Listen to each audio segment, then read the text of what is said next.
అందరికీ ఈరోజు మా ఇంట్లో వచ్చేసి సండే స్పెషల్ మటన్ కర్రీ చేస్తున్నా అండి. జ్యూసీగా ఎక్కువ గ్రేవీతో ఎలా చేసుకోవాలో సింపుల్గా టేస్టీగా చూపిస్తారండి. ముందుగా మనం ఆనియన్స్ని ఇలా చిన్న చిన్న పీసెస్గా రావాలని చెప్పి చిన్న పీసెస్గా కట్ చేసుకుంటున్నాను.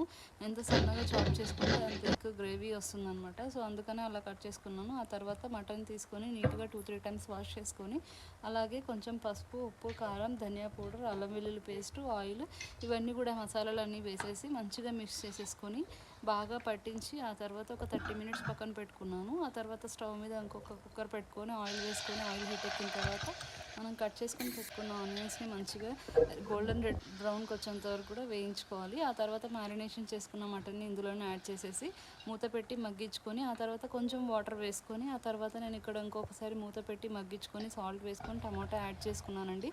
ఆ తర్వాత కుక్కర్ మూత పెట్టి విజిల్స్ పెట్టించినట్లయితే ఎంతో టేస్టీగా ఉండే మటన్ కర్రీ జ్యూసీగా రెడీ అయింది.